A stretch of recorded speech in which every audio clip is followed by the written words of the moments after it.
Lucas, capítulo 2, versículo 1 a 7, diz assim a palavra de Deus. Naqueles dias foi publicado um decreto de César Augusto, convocando toda a população do império para recensear-se. O primeiro recenseamento foi feito quando Quirino era governador da Síria. Todos iam alistar-se, cada um à sua própria cidade. José também subiu da Galiléia à cidade de Nazaré, para a Judéia, a cidade de Davi, chamada Belém, por ser ele da casa e da família de Davi, a fim de alistar-se com Maria, sua esposa, que estava grávida. Estando eles ali, aconteceu completar-se-lhes os dias, e ela deu à luz o seu filho primogênito, enfaixou e deixou-o numa manjedoura, porque não havia lugar para eles na hospedaria. Oremos ao Senhor. Maravilhoso Deus, Pai Santo, louvado e engrandecido seja o Teu santo nome. Obrigado, Pai, por mais uma vez poder reunir em Tua casa, e nesta feita, Senhor, em comemoração ao nascimento do Teu Filho Jesus, aquele que veio ao mundo assumindo a forma de servo, na figura humana, recebeu sobre si a paga sobre os nossos pecados, e pela graça do Senhor, Ele morreu a nossa morte, para que nós pudéssemos viver a sua vida. Aqui, Senhor, te agradecemos por esta oportunidade de celebrarmos esse momento tão especial para o cristianismo, e queremos pedir-te, ó Pai, que nesta noite, Cristo renasça mais uma vez em nossos corações. E se há alguém entre nós, ó Pai, que ainda não fez uma confissão de fé, que possa, Senhor, se dispor a abrir o seu coração e deixar que Jesus faça morada, tome lugar em sua vida. Pois assim, ó Pai, que nós te pedimos e agradecemos, em nome do Teu Filho amado Jesus, que vive e reina para todo sempre. Amém. Graças a Deus. Muito bem, irmãos, uma história bastante conhecida.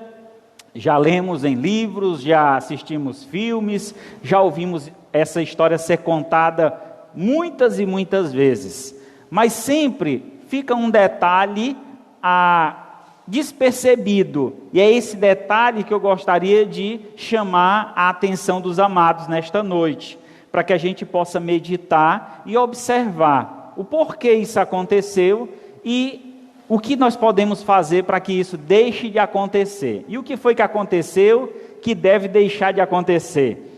Diz então aqui o texto, no versículo 7, que depois que Maria deu à luz ao seu filho primogênito, o que quer dizer isso? O seu primeiro filho. Depois de que ela deu à luz o seu primeiro filho, enfaixou e deitou-o numa manjedoura, porque não havia lugar para eles na hospedaria. Então, o trecho que eu quero enfatizar essa noite é: não havia lugar para eles. Esta é uma questão que a gente deve estar sempre alerta. Jesus tem encontrado lugar na sua casa? Jesus tem encontrado lugar na sua vida, no seu coração? Que lugar você tem oferecido ao Senhor? O texto afirma anteriormente, nos primeiros versos, que houve então um decreto do imperador para que houvesse um recenseamento. Então esse recenseamento, quem nasceu em determinada cidade deveria voltar àquela cidade para ser contado o número de habitantes daquela cidade, o número de pessoas, homens, que estivessem então prontos para a guerra, ou seja, qual for o propósito. Mas eles tinham então que voltar à sua cidade natal e então fazer esse recenseamento. José, então, sendo um homem numa idade completamente pronta para se necessário uma guerra, ele está pronto para a batalha. Esse homem, então, sendo da linhagem de Davi, volta à sua cidade natal, Belém, para fazer esse recenseamento.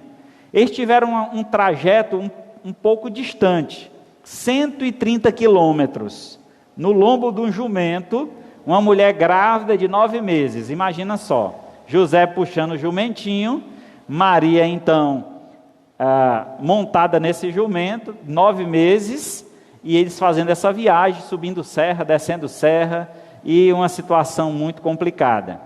Mas então eles fizeram, porque era uma ordem, um decreto, se não fizesse, provavelmente poderia ser preso, ou outra coisa pior poderia acontecer. E aí, chegando à cidade, era a cidade de José, ele tinha familiares naquela cidade, e certamente ele buscou abrigo junto a estes familiares. E naquela época, as casas eram pequenas, geralmente apenas um cômodo. Aqueles que tinham uma posse melhor, tinham um quarto de hóspede. Aqui diz que não havia lugar na hospedaria. A ideia aqui do texto, no original, não havia lugar na hospedagem, quer dizer, não havia um quarto de hóspede vazio, onde eles pudessem ficar. Por esse motivo, eles foram então para a estribaria. Era um lugar que guardava ferramentas, um lugar onde os animais no inverno dormiam, só no inverno. No verão, os animais dormiam fora. E então, aquele lugar estava vazio, e foi o lugar onde eles encontraram que poderiam pernoitar, passar a noite. Mas foi justamente aquele o lugar onde Deus escolheu para que o seu filho nascesse, mostrando aí a sua humildade, que a gente não precisa de muita coisa para ser feliz. Mas o que eu gostaria de destacar aqui é o sentido de que não havia lugar para ele. Certamente, quando a gente recebe um familiar, um ente querido, seja quem for, eu não sei se você já aconteceu disso, né? Mas já cheguei em lugares onde as pessoas saíram do próprio quarto. Durmo aqui é meu quarto, a minha cama, você pode dormir aqui. Eu já fiquei envergonhado com isso, de uma família me receber, eles saírem para dormir em outro lugar, em outro quarto ou em outro cômodo da casa, para que eu dormisse no quarto deles, na cama deles. Então isso mostra o quê? Que aquela pessoa tinha um reconhecimento, estava me valorizando, estava dizendo, olha, você merece o que eu tenho de melhor. Agora imagina Jesus, irmãos. Certamente as pessoas não sabiam que Maria daria a luz ao Filho de Deus. Era algo que apenas Maria sabia, e José também, mas a demais população não sabia. De uma certa forma, isso pode demonstrar um certo preconceito, porque Maria casou já grávida. E aí, por esse motivo, as pessoas poderiam julgar José, achando que José havia sido traído, ou outra coisa qualquer. Tanto que na história nós vemos um momento em que José pensa até em abandonar Maria. No entanto, um anjo aparece para ele e diz que ele não fizesse isso, porque ela estava para dar a luz ao Filho de Deus. E então ele volta e assume o seu compromisso como marido. Então talvez esse não haver lugar poderia estar envolto todo esse contexto de que Maria estava grávida quando casara, e por esse motivo o povo tinha um receio sobre aquela mulher. Mas no entanto, aquela mulher foi agraciada, escolhida por Deus com este propósito. Então o Evangelho de Lucas nos surpreende quando afirma que quando o Filho de Deus veio ao mundo, não havia lugar para ele. Mas a surpresa maior fica por conta do que eu vou apresentar a vocês hoje. Depois de mais de 2000 anos do seu nascimento, Jesus ainda não há lugar para ele. Em muitos lares, em muitas vidas, em muitos corações. Então, já se passaram mais de 2000 anos e ainda Jesus tem encontrado dificuldade para encontrar lugar para ele na sua vida. Então é essa reflexão que nós queremos nos envolver nesta noite. Então vejamos onde não há lugar para Jesus. Não havia lugar para Jesus no mundo. Lá em João capítulo 3, você pode abrir a sua Bíblia, a partir do verso 16 até o versículo 19.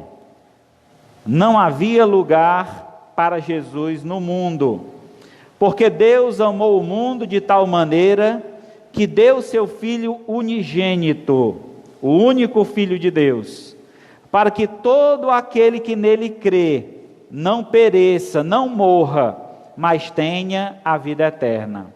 Porquanto Deus enviou seu Filho ao mundo, não para que julgasse o mundo, mas para que o mundo fosse salvo por ele. Quem nele crê não é julgado, o que não crê já está julgado, porque não crê no nome do unigênito Filho de Deus.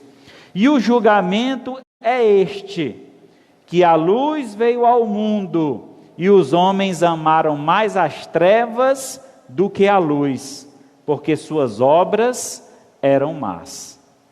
Então nós encontramos o relato bíblico da vinda do unigênito Filho de Deus ao mundo.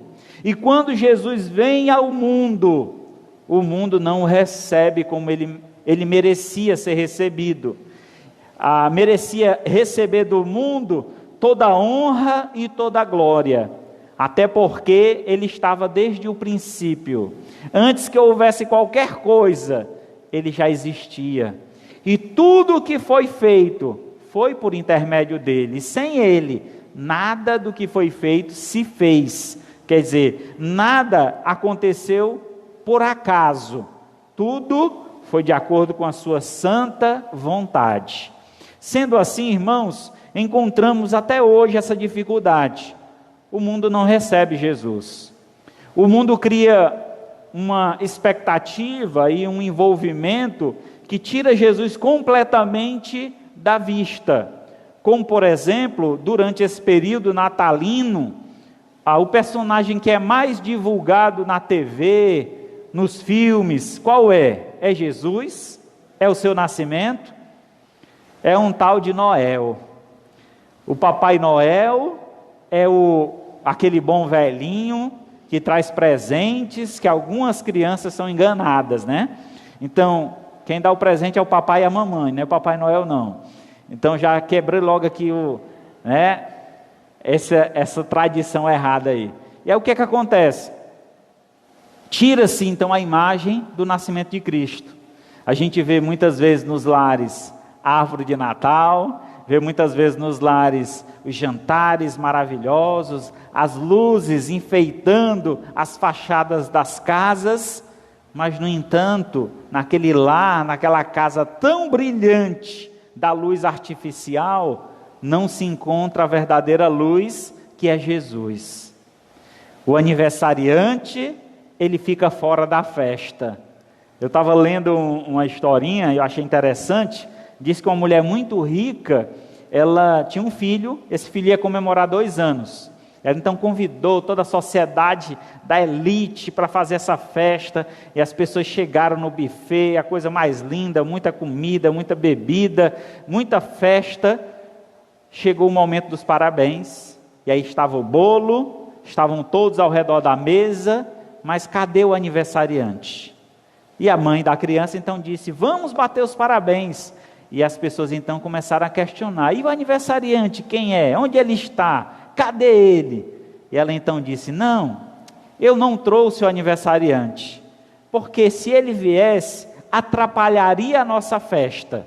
Por isso, vamos festejar aqui nós mesmos.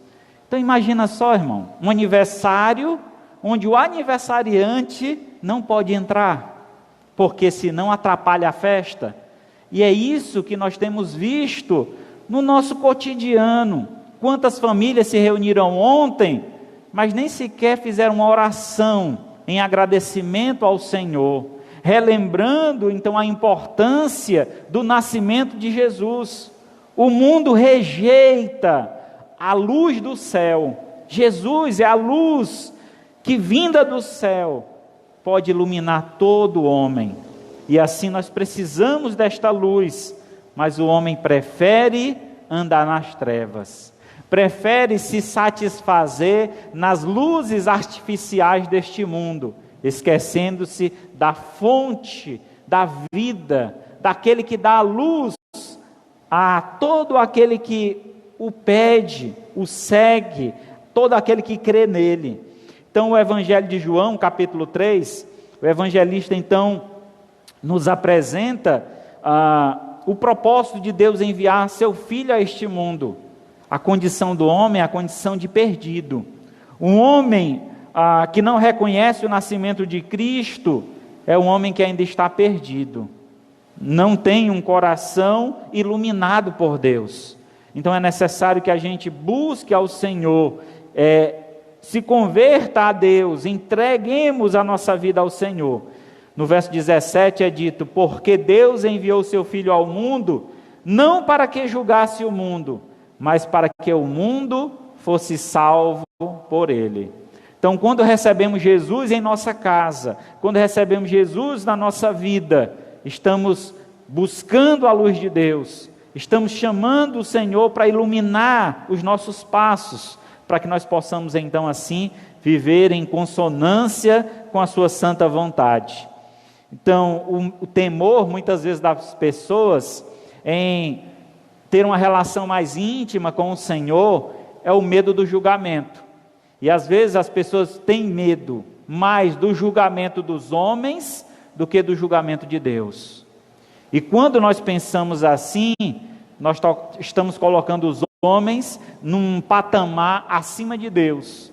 Os homens se tornam deuses para nós, porque nos importamos mais com o que eles pensam do que com o que o próprio Deus pensa de nós. Então nós precisamos fazer o julgamento certo, colocar na balança o que realmente tem todo o valor, todo o poder, que é o nosso Senhor. E a Ele que nós devemos temer, é a Ele que nós devemos adorar, é a Ele que nós devemos servir, a Ele toda a honra e toda a glória. Ele precisa ter lugar no nosso mundo. Então que o seu mundo, o mundo em que você vive, Jesus encontre lugar. Em segundo lugar, não havia lugar para Jesus na sua nação. Imagina só, Jesus veio para, como diz lá em João 1,11, ele veio para o que era seu e os seus não receberam. Eu gosto muito desse texto. Esse versículo para mim tem uma representatividade fenomenal, poderosa. Jesus veio para o que era seu. O que é de Deus? O que é de Cristo? Tudo. Os versos anteriores, no versículo 1, diz que o Verbo se fez carne e habitou entre nós, cheio de graça e de verdade, e vimos a sua glória, glória como do unigênito do Pai. Lá no verso 10 é dito que tudo foi feito por intermédio dele, e sem ele, nada do que foi feito se fez. Aí no verso 11 vem, ele veio para o que era seu. O que era seu? Tudo que ele criou. Mas os seus, que estavam lá dentro do que ele fez, não receberam. Quem foram estes que não receberam? Os judeus, a nação dele, o povo de Israel. Ele veio para pregar aquele povo, para mostrar o caminho àquele povo. E o povo rejeitou. E o que ele fez? Abriu então o seu coração para todo aquele que nele crê. Versículo 12. Mas, deixe-me abrir o texto aqui para eu ler corretamente. João 1, 12.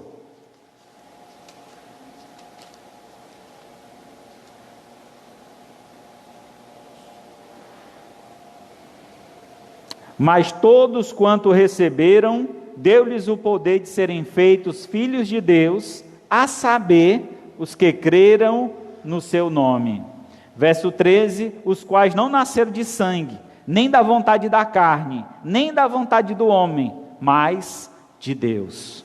Meus amados, quando Jesus veio à sua nação, o seu povo, e o povo rejeitou, Jesus então abre a salvação e dá a oportunidade a todo que crê, independente de sua nação, independente de que povo nós fazemos parte.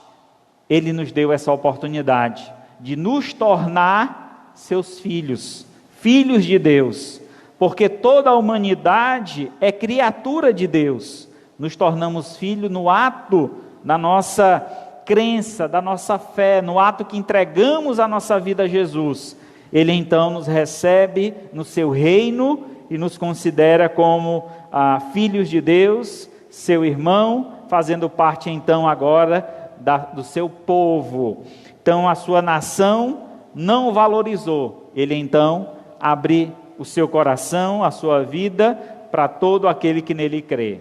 Lá em Mateus 23, 37, Jesus reforça essa ideia do quanto entristecia a ele o seu povo não receber. E diz assim, Mateus 23, 37, Jerusalém, Jerusalém, que mata os profetas e apedreja os que foram enviados. Quantas vezes quis eu reunir os teus filhos, como a galinha junta os seus pintinhos, debaixo das asas, e vós não o quisestes. Quantas vezes o desejo do Senhor Jesus era que a sua nação, o seu povo, estivesse sob o seu cuidado, debaixo de suas asas, obedecendo, sendo fiel ao Senhor. Sabe, irmãos, nós que somos cristãos, que temos entregado a nossa vida a Jesus, que cremos em Cristo, é necessário andarmos em obediência, para que assim estejamos debaixo das asas do Senhor, protegidos, livres de todo o mal. Mas infelizmente observamos que muitos já acham que já são um frangote com mais força, né? Já pode viver sozinho, que não precisa de Deus, eu tomo minhas próprias escolhas, e aí quebra a cara. Então nós precisamos confiar somente no Senhor, ter a nossa vida consagrada ao Senhor, ser realmente povo de Deus, porque não adianta eu apenas vir à igreja todos os domingos, se quando eu saio da igreja, eu não represento Deus, eu não sou povo de Deus. A minha vida religiosa é uma parte da minha vida cotidiana, ou secular, como você preferir usar. É a mesma coisa, irmãos. Somos uma nova criatura, dentro e fora da igreja. Não pode haver dois Sibérios, é para haver um só. É o Sibério, servo de Deus. É a Luciene, serva do Senhor. A irmã Marisete, serva do Senhor. Então, devemos ser servos dentro e fora da igreja, representando o nosso Senhor, a nossa nação, o nosso povo, o povo de Deus. E assim Deus será glorificado, porque encontrou lugar na sua nação, no meio do seu povo. Mas Jesus, infelizmente, não encontrou, e até hoje encontra dificuldade dentre o seu povo, de alguns estarem em obediência à sua santa palavra. Em terceiro lugar, não havia lugar para Jesus também na fé dos seus discípulos. Imagina só, vocês lembram dos relatos bíblicos que afirmam o quantas multidões se reuniram aos pés de Jesus? Quantas pessoas passaram dias, meses, anos seguindo a Jesus, mas a grande maioria daquelas multidões que seguiam Jesus tinham um interesse.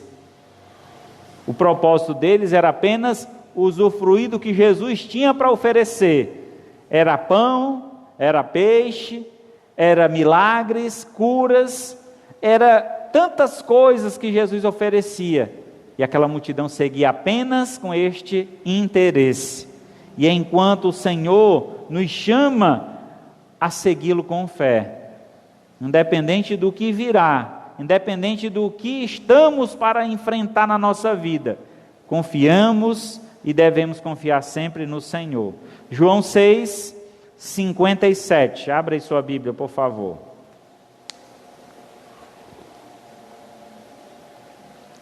João 6, 57.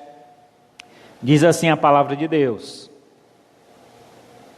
assim como o Pai que vive me enviou, igualmente eu vivo pelo Pai. Também quem de mim se alimenta, por mim viverá. Este é o pão que desceu do céu, em nada semelhante àquele que os vossos pais comeram, contudo morreram. Quem comer este pão viverá eternamente. Estas coisas disse Jesus quando ensinava na sinagoga de Cafarnaum. Muitos dos seus discípulos, tendo ouvido tais palavras, disseram: duro é esse discurso, quem pode ouvir? Verso 61. Mas Jesus, sabendo por si mesmo que eles murmuravam a respeito de suas palavras, interpelou-os: isto vos escandaliza? Que será, pois, se viste o Filho do Homem subir para o lugar onde primeiro estava? O Espírito é o que vivifica, a carne para nada aproveita. As palavras que vos tenho dito são Espírito e são vida. Contudo, há descrentes entre vós, pois Jesus sabia desde o princípio quais eram os que não criam e quem havia de trair. E então prosseguiu, versículo 65. Por causa disso é que vos tenho dito: ninguém poderá vir a mim, se pelo Pai não lhe for concedido. À vista disso, muitos dos seus discípulos o abandonaram e já não andavam com ele. Então perguntou Jesus aos 12: porventura quereis também vós retirar-vos? Respondeu então Simão Pedro: Senhor, para onde iremos? Só tu tens a palavra da vida eterna, e nós temos crido e conhecido que tu és o Santo de Deus. Irmão, que palavra poderosa. Aqui então o texto em João capítulo 6 nos apresenta uma mensagem que Jesus traz àquela multidão que o cercava. E durante então o seu discurso, ele chama os seus discípulos a um compromisso. Qual era o compromisso? Uma relação perfeita de intimidade, de comprometimento com a obra de Deus. E ele usa então a figura do pão, dizendo então que eles precisavam comer da sua carne, passar o que ele haveria de passar, sofrer o que ele teria de sofrer. Os seus discípulos também passariam por tal situação. No entanto, alguns discípulos não queriam sofrer, e esse é o grande problema nosso, né? Que nós queremos escapar do sofrimento. Ninguém quer sofrer, isso é uma realidade, essa é uma grande verdade, mas há sofrimentos que é inevitável. Quando nós nos comprometemos com o nosso Senhor, nós seremos perseguidos. Todo aquele que busca uma vida de santidade, uma vida de obediência, esse será perseguido, porque as pessoas vão nos apontar. As pessoas vão dizer: olha, só quer ser santo, agora só porque está indo para a igreja, está se vestindo todo assim, só está falando desse jeito. Então as críticas vão vir, mas no entanto, irmão, se segura na fé, não abandona o Senhor, não te envergonhes do Evangelho, porque é o poder de Deus para a salvação de todo aquele que crê. Aquele que se envergonhar do Senhor, o Senhor também se envergonhará dele no dia da sua vinda.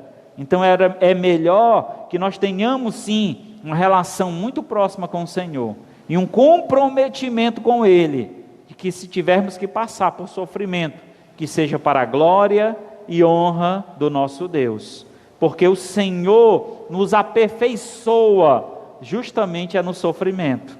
Quando a gente passa por uma dificuldade, a gente fica mais íntimo do Senhor, não é verdade? Quantas vezes você estava meio fraco, rapaz, estava deixando de ler a Bíblia, deixando de orar, aí vem aquela dorzinha de dente da noite, que a gente passa a noite todinha, doido para dormir, não consegue, uma dor de dente. Qual a primeira coisa que você lembra de fazer? Orar, né? Bota a mãozinha no queixo, ó Senhor, cura Senhor, repreende todo o mal. Aí quando não passa logo, você vai lá, vou ler aqui a Bíblia um pouquinho, pode ser que eu vou distrair, a dor vai passar. Então, infelizmente é assim. O homem vai se afastando de Deus, e Deus faz com que ele volte para o caminho. E às vezes esse retorno vem por meio de sofrimento. Então é melhor vir a Cristo pelo amor do que pela dor. Então, não venha a Cristo somente pelo sofrimento. Esteja com Cristo todo o tempo.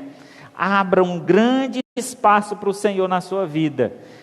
Que a sua fé tenha um lugar especial para o Senhor. E esse lugar especial seja um trono no seu coração. Jesus possa estar reinando no seu coração, guiando a tua fé. E é este lugar que Ele merece. É este lugar que Ele tem que estar, no centro do teu coração. Não buscar ao Senhor apenas por interesses, como este povo estava buscando. Eles buscavam pelo pão. Jesus disse: eu sou o pão da vida. O que eu tenho a oferecer para vocês não tem comparação. Vocês vão comer deste pão que eu dou, mas vão voltar a ter fome. Mas aquele que comer do meu pão, quer dizer, da minha carne, esse jamais terá fome. Que ali é a ideia de saciar a nossa fome espiritual. Tudo que nós precisamos, encontramos em Deus. Ele é tudo o que a gente precisa. Aquele que tem Deus, tem tudo. Aquele que não tem Deus, não tem nada. Por fim, acho que ainda tem mais um aqui. Eu disse por fim, mas ainda tem mais um, exato. Então, em quarto lugar, não havia lugar para Jesus na família dele. Já pensou? A sua própria família, ele não encontrava lugar. Mateus 12, 46.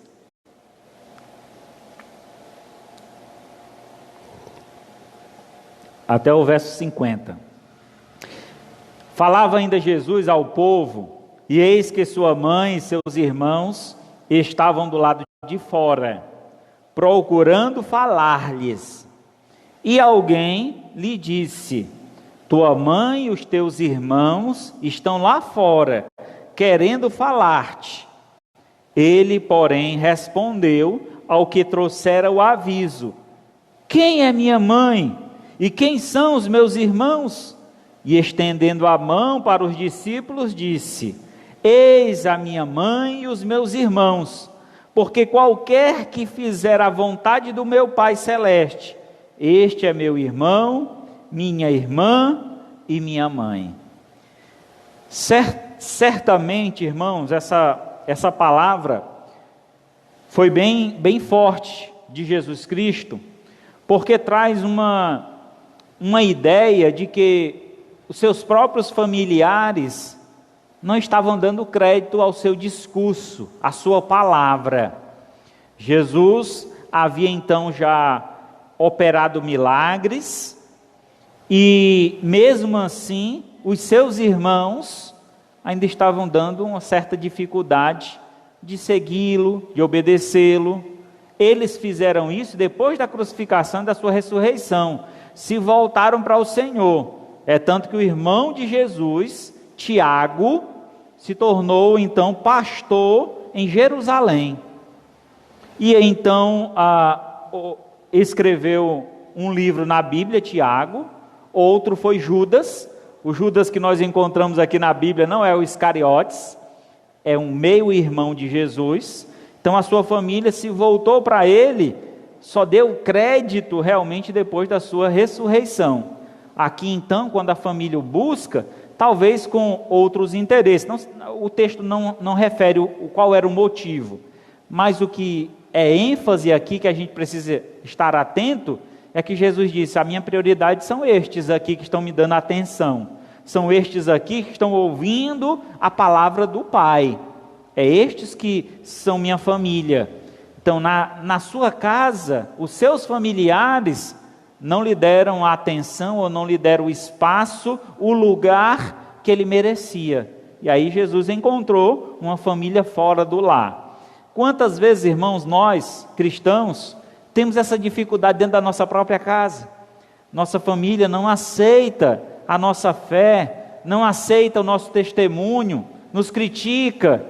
E aí é fora de casa, no seio da igreja, que a gente encontra uma irmandade, uma amizade fervorosa, verdadeira, verdadeiros irmãos e irmãs. Ah, quantos irmãos e irmãs eu tenho ganhado em Cristo Jesus. Quantas mães eu tenho recebido por onde eu passo. E eu louvo a Deus por isso. Porque Deus, Ele realmente é fiel na sua palavra. Aquele que crê no Senhor Jesus, recebe do Senhor. Aquele que deixa pai e mãe para seguir a Jesus, receberá muitas vezes mais. O deixar ali no sentido de tomar um compromisso, de não mais estar sujeito, vou colocar aqui a religião do pai ou da mãe, mas ter a sua convicção, a sua decisão, não estar submisso só porque o pai e a mãe ordena que seja daquele jeito, mas ele tem uma convicção. Aí eu sigo Jesus por esse motivo, e eu vou levar Jesus também para minha casa, para os meus, e assim Jesus fez certamente. Mas diante deste texto, podemos observar que Jesus não encontrava lugar na sua família, e então teve que receber uma outra família, que foi a família da fé. Em quinto e último lugar, finalmente, não havia lugar para Jesus no coração do homem. Não havia lugar para Jesus no coração do homem. Mateus 13:15. Porque o coração deste povo é endurecido de mau grado. Ouviram com os ouvidos e fecharam os olhos, para não suceder que vejam com os olhos e ouçam com os ouvidos e entendam com o coração e se convertam e sejam por mim curados. Irmãos, quantas mensagens você precisou ouvir para firmar um compromisso com o Senhor? Eu lembro que eu ouvi muitas mensagens. Na minha infância, eu ia passar férias na casa de uma tia que era evangélica. Eu ia todos os dias para a igreja com ela. Não só com ela, com meu avô, com os meus primos. E aquela fileirinha, seguindo meu avô, que ia lá na frente com uma lamparina, com um candeeiro. E a gente, nas veredinhas, que era no interior, uma veredinha para ir até a igreja. Caminhava longas distâncias. E aí eu ouvia aquela palavra e rejeitava. Não dava lugar para o Senhor. Meu coração estava endurecido. Até o dia então que o Senhor falou diretamente a mim. Chegou o meu dia, a minha hora. E nesse dia não teve como recusar. O Senhor quebrantou o meu coração.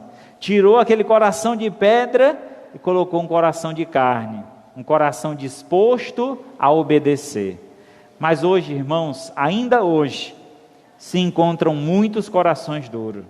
Eu digo para você, meu irmão, se você tem encontrado dificuldades em crer no Senhor, quebrante seu coração, tire esse pensamento da sua cabeça, coloque-se à disposição do Senhor, deseje que o Senhor venha mudar o seu coração, peça ao Senhor isso. Ah, Senhor, eu queria tanto te servir, eu queria tanto deixar essas práticas, esses vícios, para que eu possa viver somente para o Senhor, para que o meu coração se alegre em poder estar na tua casa todos os dias, te adorando, te servindo, exaltando o teu santo nome. Senhor, faz isso comigo. Você já orou assim? Você já pediu a Deus para que Ele transforme a sua vida? Se você ainda não fez isso, faça, peça ao Senhor. Jesus encontra dificuldade no coração de muitos homens ainda hoje. Concluindo então, diante de tudo isso que você ouviu, a pergunta que não quer calar é esta: você tem dado lugar para Jesus na sua vida?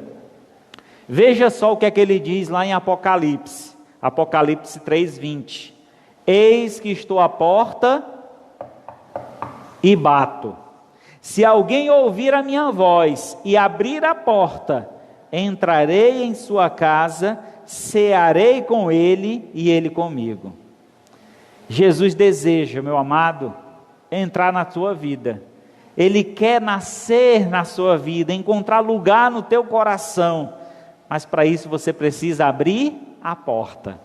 Essa fechadura só é por dentro. É só você que consegue abrir. Ele não vai invadir a sua vida, não vai invadir o seu coração. É necessário que você abra a porta para que ele possa entrar. Em João 14, antes disso, hoje é o dia da tua salvação. Se abrires o teu coração, ele fará morada em ti. João 14, 23, respondeu Jesus: se alguém me ama, guarda a minha palavra, e o meu Pai o amará, e viveremos para ele, e faremos nele morada. Então, o nosso coração é o lugar que Deus quer habitar. Deus quer morar no teu coração. Ele quer nascer na tua vida. Hoje, o dia que se comemora o nascimento de Cristo, exatamente um dia maravilhoso para dizer: Senhor, nasce em mim. Senhor, eis aqui o lugar onde o Senhor pode entrar e fazer morada, é no meu coração. E que esta seja a noite da tua salvação. Romanos 10, verso 8 até o verso 10 diz assim: porém o que se diz, a palavra está perto de ti, na tua boca e no teu coração, isto é, a palavra da fé que pregamos. Se com tua boca confessares a Jesus como Senhor, e em teu coração credes que Deus o ressuscitou dentre os mortos, tu serás salvo. Porque com o coração se crê para a justiça, e com a boca se confessa a respeito da salvação. Então hoje, o Senhor reservou este dia para que você pudesse dar lugar a Ele. Abra o teu coração, abra a tua mente para a palavra de Deus. Deixa Jesus entrar em ti e fazer de ti uma nova criatura. Louvado seja Deus por isso. Vamos orar. Maravilhoso Deus, Pai Santo, louvado e engrandecido seja o teu santo nome. Aqui, Senhor, diante da tua presença, te somos gratos por este amor revelado a nós, por este amor, ó Pai, que nos trouxe o privilégio, a oportunidade de podermos ter uma relação próxima, íntima com o Senhor, onde o Senhor renasceu em nós, onde o Senhor fez de nós uma nova criatura. Nascemos, ó Pai, para Ti, morrendo para o mundo e renascendo para o Senhor.